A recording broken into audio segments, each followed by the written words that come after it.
Good morning, everyone. Mark Westcott here, and today my special guest, Sarh Cox. How are you, Sarah? I'm good, Mark. We haven't done one of these since we did the Power of Great Questions book together. No, it's been a while. It's been a while. Anyway, nice to see you, and we've been doing a bit of work together with a number of our clients over the last year or so, and we were just chatting before what a large percentage of people that I'm working with in need of some counselling work, someone in the family, part of the succession planning process.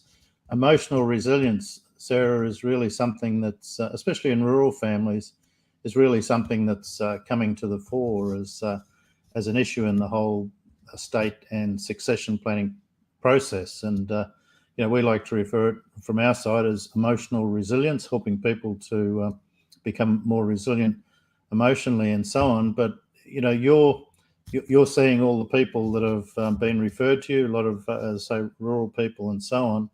And what are your thoughts in regard to what's happening in rural Australia? Why this is becoming so prevalent? It's probably not just rural Australia. Well, in your work where you're dealing with different family members, you've got families coming together and making decisions.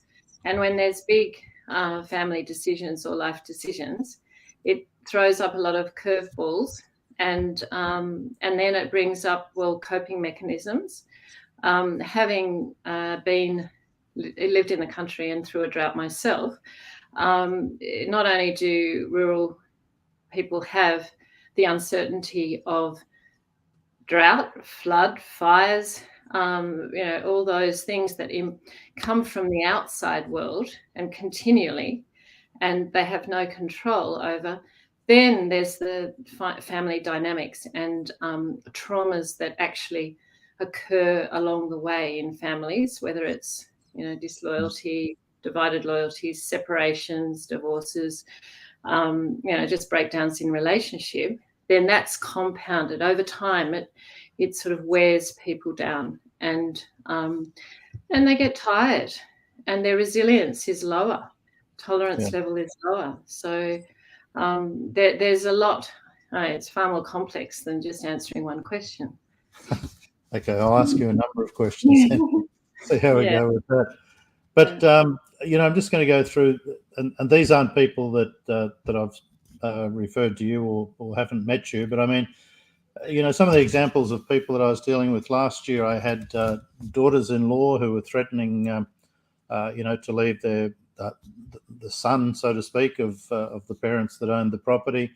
There was a couple of cases I had where daughters were threatening to leave the family if they didn't get what they wanted. So, that brings in the whole range of entitlement and expectation and so on as well. And, we just seem to have struck, it's not just mum and dad necessarily that are going through emotional trauma. It's sometimes the younger generation that are coming through as well. And we just seem to, it just seems to be so prevalent. And, there's been the people that you have worked with.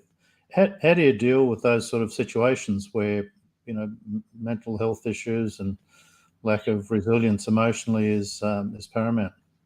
How do you start the conversation and your work with them? Yeah. Okay. So really, it's just listening. So people want to be heard, and people want to be listened to, and in a way that deep listening and not just surface listening. You can tell a story, how you've got, you're mustering cattle and blah blah blah, but when people are really open and able to express what they're actually feeling, and look, a lot of men find that very, very difficult. So I offer a really safe space and I work with individuals so that it's highly confidential, and we just unravel what's going on for them currently. And then as time goes by, it's often there's resentments built up, there's internal conflict in the family.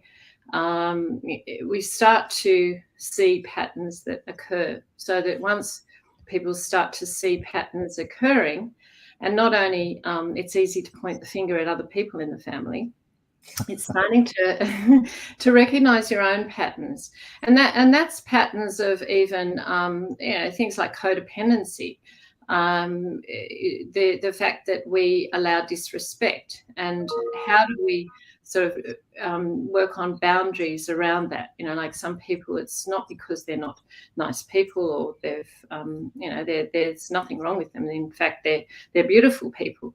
They just haven't set up boundaries. So when you say about the daughter-in-law, the thing with relationships, it's around building a foundation. So the foundation is built initially in the relationship, and then with the wider group of the family, because it's a team.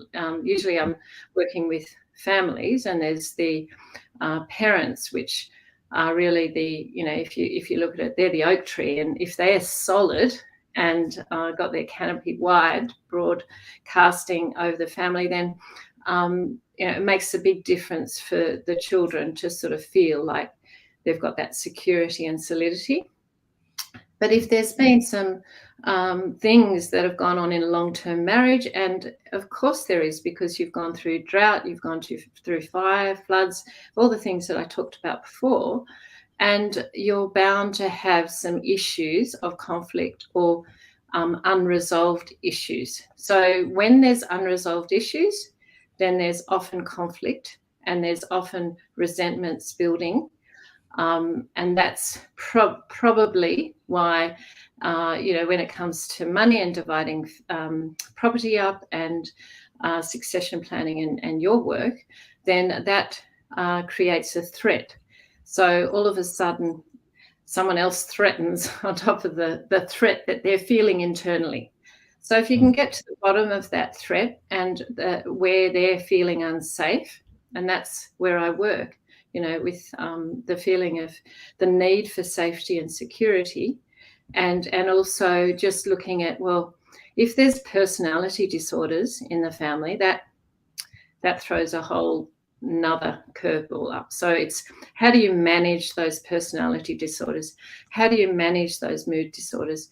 How do you manage those addictions that nobody talks about, or dysfunctions no one talks about?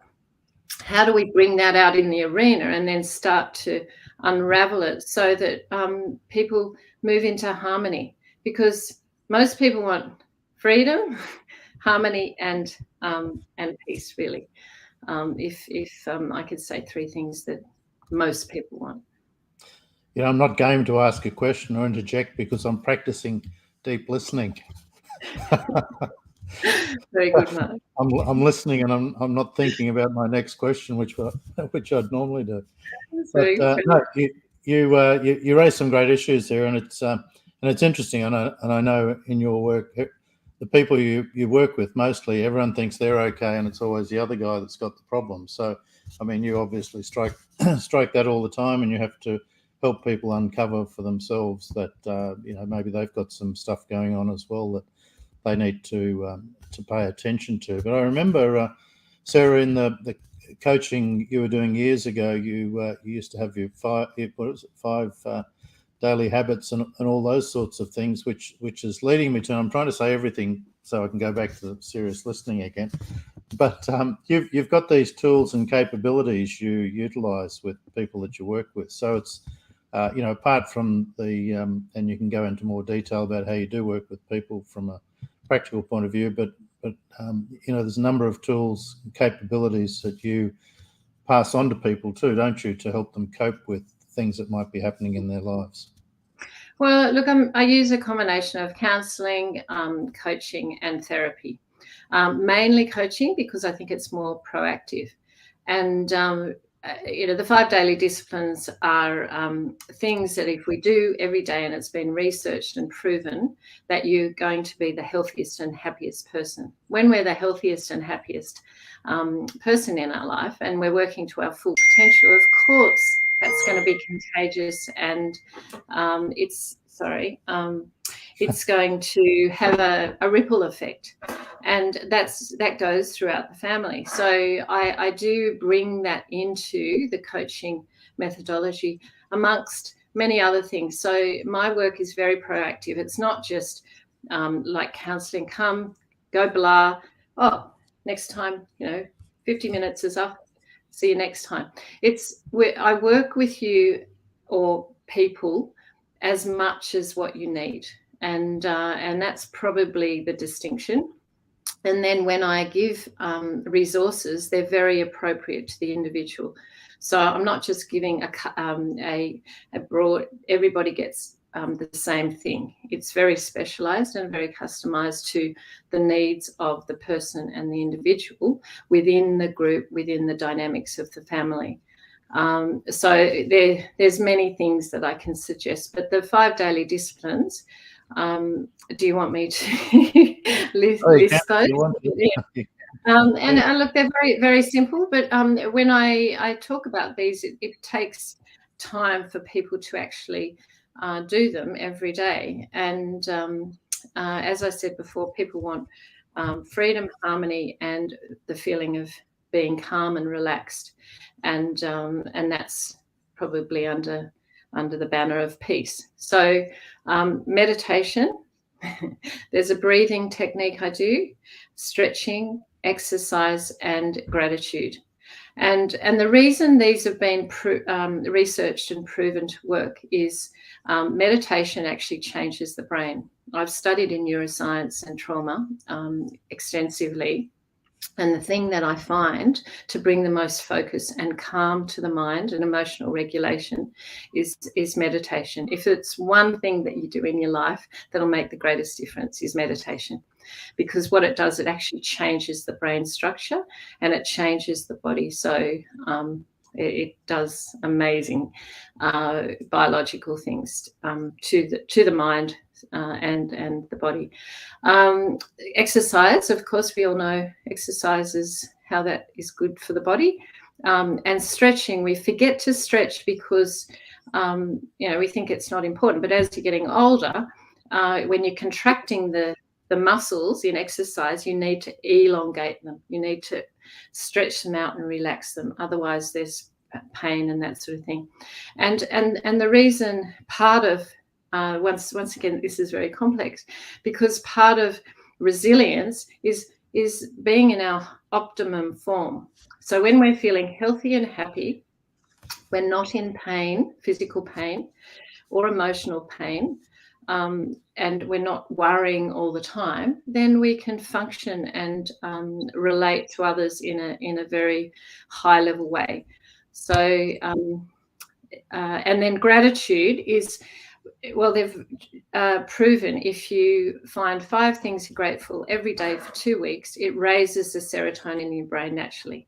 And the serotonin in the brain is the happy hormone.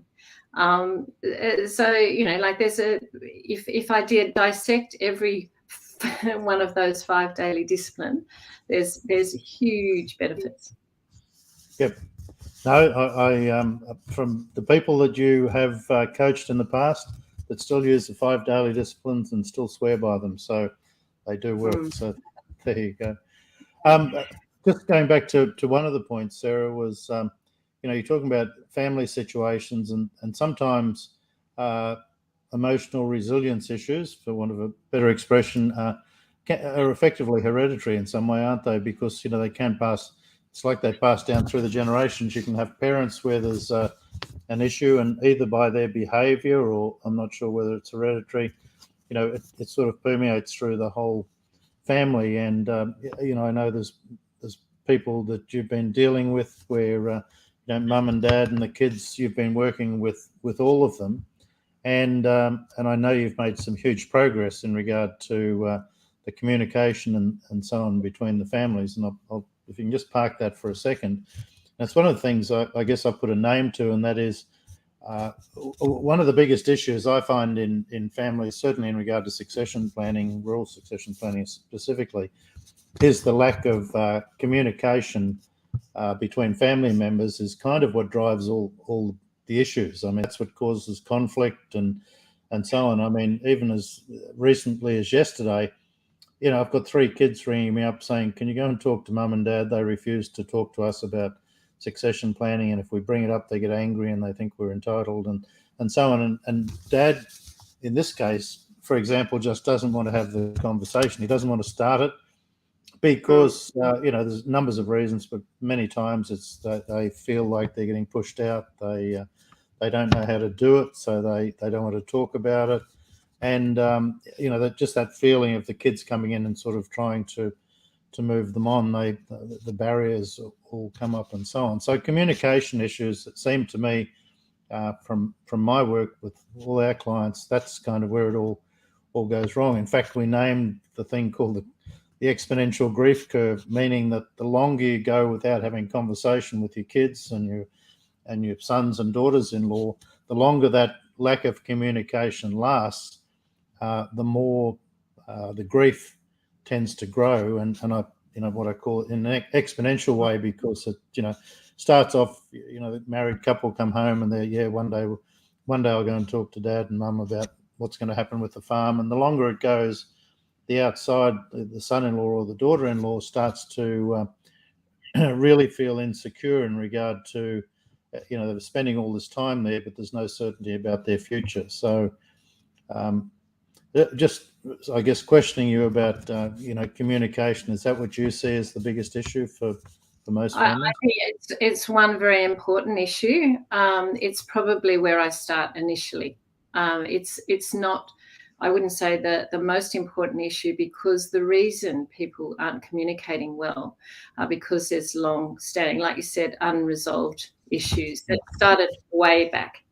And so until you go deeper into the listening and the hearing and the understanding of what's going on, and things aren't what they seem. So it's very famous man said that once.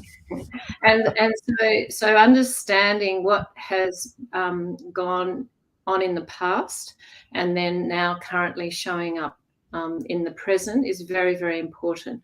I do work with communication. That's probably one of the biggest things that initially I will look at communication and how that can be tweaked and changed to make it more helpful and supportive, because otherwise, if you have harsh startups or there's condemnation, criticism, stonewalling or defense in any relationship, they call it the four horsemen of the apocalypse. It's bound to destroy. And so when we've got any of those things in a relationship, like a primary relationship, then it's the practice of removing those. It doesn't happen overnight, because any habit forming things take a while to get into a habit, and they take a while to get out of the habit. So a lot of my work is just working with habit forming, and one of those things is communication. So it's like picking up all or nothing speak, black and white speak, the four horsemen, knowing when, well, do I get defensive? Do I criticize? What is my habit or pattern that I need to change in order for me to communicate effectively with others? There's another I use the John Gottman Institute for gathering around primary couples, for intimacy and intimate relationships, and then you can use it for the wider speak. The other one is nonviolent communication, which Marshall Rosenberg, traveled all over the world with the United Nations, and there's countries at conflict with one another. So he goes in there and works with, when you can work with countries at conflict, then you can work with families in their own dynamics. So yes, communication is one of the most important things, yet there's a whole lot of different things. So we work on that on the surface. It's one of the first things I go into, and just because in order for there to be any resolution or resolving of conflict, we need to be able to communicate. Otherwise, you're like you just mentioned about barriers. No, they won't talk to me, or he hasn't talked to me for 5 years, or what the scenario is. So anyway, that's basically it. Okay. Sarah, you're very familiar with this word that I'm going to mention in a minute, and it's kind of an expression that people throw at everyone these days when there's some sort of conflict, and you know which word starts with N. Narcissism. Narcissism seems to be, I think you and I talked about this years ago, and I think everyone is on a scale, aren't they? From between 0 and 100, everyone's on the line somewhere with narcissistic behaviour, but most it's very low, and there's obviously people where it shows up in many different ways. But do you find that narcissistic behaviour is becoming more common? Do you think, is that a myth, or is it people more understanding of what that behaviour is? I think that narcissism has been going on for centuries. It's in Greek mythology, and that's where it came from. And people talk about there's very different definitions of narcissism. So people say, oh, there's narcissists all over Facebook. Well, that's not really what we're talking about. We're talking about, okay, so when it's very serious, it's narcissistic personality disorder, which is a very, very serious disorder, and it comes from deep insecurity and trauma from a very early age. And that person develops traits, and then, as I say, traits are just habits that are formed over many years, and then behavior that is very, very destructive, and very destructive in families. There's narcissistic traits, which we are on the scale of, we have to have a little bit of narcissism in us for self-esteem. Yet when it gets, it's like anything, when the balance of whatever it is too much or extreme, then you work into personality disorders. And we have to be incredibly careful to identify anybody as a narcissist or a narcissistic personality disorder. I do work with a lot of families where I've identified, or the family has identified, there's narcissistic traits. Now, whether they're just narcissistic traits, which cause a lot of difficulty and incredible confusion in the family, like if you're confused about dialogue, and there's gaslighting, and there's lies, and there's high risk behavior, and there's sociopathic behavior goes sometimes together. Then they start to go, well, what is this? What's going on? And they often identify it themselves. So when there's one narcissist in the family, then it has a ripple effect on the whole family, and it can be quite a serious,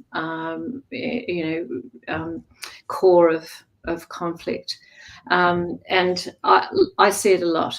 Now, whether it's been going on for centuries, it has. The difference is when we've moved through the patriarchal age of, and I usually say over the age of 55. Well, actually, it's probably a little bit older than that, but particularly in rural families where the man is the head of the house and makes all the decisions and controls the decisions, we see a lot of patriarchal behaviour, which can move into narcissistic personality disorders, will behave in a very patriarchal way. So therefore, a lot of women don't have a say in and aren't respected, and that causes all sorts of problems. So it's once again, this is a very complicated area. I would say complicated and complex, and it takes a while. But it's very, very important to unravel this situation. Otherwise, people get incredibly sick over time, mentally, and it does break down resilience. And in the end, the narcissist will destroy. So it's just that matter of identifying. I have many resources for this type of thing, as I do with other areas of what's going on, but particularly this. And I think that what's happening is there's more awareness in society around it. There's even narcissistic personality disorder and traits in women coming out, and you see it on the news with women taking men through courts and all sorts of things. Actually, I was going to ask you that question. It's people tend to recognise it as a male trait, don't they? But it can be just as common in women as well. Maybe not as common. What's your take on that? I think narcissistic personality comes in many forms. So you can have intellectual narcissism, you can have covert narcissism, overt narcissism. There's many titles of narcissism. So personality disorder, where there's narcissism, it doesn't necessarily look like the bold person, being the center of attention, and not always. It can come across as feigned kindness. So you can see narcissists in teaching, in the church, in all sorts of area. And now with women, people tend to say, oh, men. So they're not, it's actually more insidious when it's not an obvious form of narcissism as the overt. So covert can be, people can be shy, and so no one's going to detect a narcissist as a shy person until you get more into it and look at the manipulating behaviour and the rage or the lies or the whatever's going on underneath. When Sarah, when you're dealing with these with your clients and so on, all these people, mostly in most cases you're making great progress with them, aren't you, over a period of time? Some take longer than others. Would that be a fair statement? That most people, they have to be open, don't they, to have the conversations and to open up to you. But you can help people in most cases. Yeah, and look, once again, it's just building a relationship. I'm very invested in what I do, and I have a lot of care for my clients. I don't work for. I do 10 sessions, a program of 10 sessions, because I don't really think one or two sessions will help that sort of long-term problem. Clients will go on then to do more coaching work and want to grow and evolve because they find it's so great, makes such a difference to their life, and they want to continue. But I would say I make a lot of progress in 10 sessions, no matter what. There's not one person that I've coached that I haven't seen incredible progress. Some of them even want to horse around afterwards, don't they? After the 10 sessions, I know you've got some that have come down and done some of your equine therapy and retreats. I do retreats on top of my coaching. Yeah, no, you've done some great work, and very grateful for the help you've given a lot of the people that we've sent your way. And but those who might be watching this, Sarah, who just want to get directly in contact with you, what's the best way to contact you? Because you do all your stuff basically. Now you live in some idyllic location in the middle of nowhere. You do most of your work on FaceTime and so on, don't you? Yeah, I'm doing most of my work on online because my clients come from northwestern Queensland and Perth, and Mark has got a lot of clients all over Australia, really. So it's pretty impossible to go see them personally. I don't have an aeroplane like you. So I've got a website, Sarh Cox Coaching. You can get any of my details from Mark, or just ring me. I prefer to have a little chat before we make appointments, and but as I said, I do 10 sessions. I don't do one-off sessions, but I will have a chat to see that if I can help you. If I don't think I can help you, obviously we won't go forward, but that usually doesn't happen anyway. Yeah, it is interesting. Just finishing off, generally, when I have conversations with people, and it's a tough call for me to make, to be speaking to a client and saying, look, I think we should stop our succession planning for a moment now, because I think this might be some issues that you need to have a conversation with someone about before we keep going. So it's a tough call from me to do that, and then when I refer them on to you. Interestingly, women are pretty quick to just put their hand up and say yes. For men, it's a tougher thing, and I guess that's just a historical thing, isn't it? Because once you say, I suggest you go see a counsellor, for men, it's an ego issue probably more than anything else, isn't it? And they're more reluctant to. But I tell any men that balk, just before you answer, I tell them everyone has proceeded with you. You haven't scared anyone off yet. You're very calming conversation, so they can feel safe. They can feel safe having a chat with you. Yeah, and I think there's a stigma around counselling. Oh, there's something wrong with you. Well, I think it's courageous and takes strength to go and do growth work, because the people that don't do it are in more trouble. Like Mark was saying, the exponential growth, grief. What is it? Yours. Look, problems don't go away. They're swept under the carpet. There's an elephant in the room, and the elephant just gets bigger, and the carpet gets a bigger bulge. So it's for me. I'm totally invested in my own growth work. I want to grow and evolve and be a really good example to my children. I've got one child 31 and one child 33, and my daughter's a psychologist, has her own business. So I do believe in this work, and as far as rural men, I think they've been brought up in such a way. Come on, as little boys, when they fall over, get up, wipe the dirt off your leg. Instead of you pick them up, cuddle them till they stop crying, and then you put them down. And you might laugh, but that has a huge effect on later on being able to express emotion, because the quality of our life is dictated by the quality of our emotions. We can have, so many material possessions, we can have all sorts of things, but really, if we're not feeling good inside, then that affects our whole life. If we're not sleeping, we really are affected. So that's why this work is imperative, I think. And then, and I encourage men to just give it a go. They get on those bulls and at rodeos and camp draft and out in the back paddocks, but funnily enough, this is probably the most courageous thing that you can do for yourself and for your relationships and your children.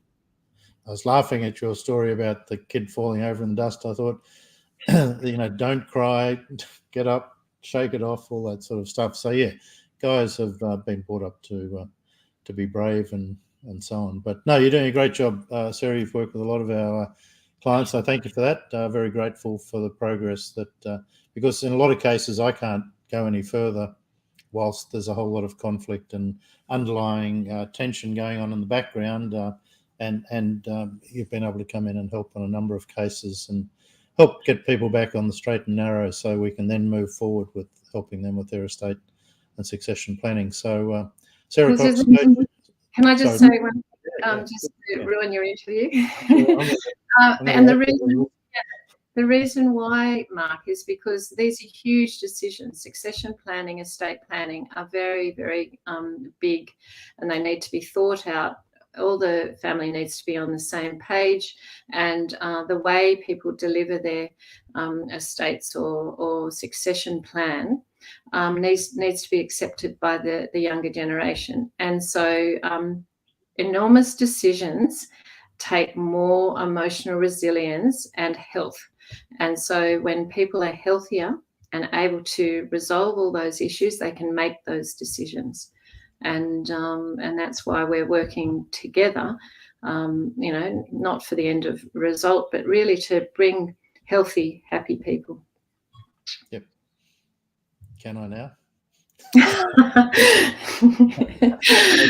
Thanks. Our half hour's up. It's been great chatting with you again, Sarah. As I said, it's not since our book, The Power of Great Questions, have we sat down and done an interview like this. So nice to chat again. Thanks for your work. And Sarh Cox coaching.com.au is where you can go to learn a bit more about Sarah and book a chat with her. So thanks, Sarah. Look forward to chatting again soon. Have a great day. Yeah, you have a good day too. Thanks. Yeah.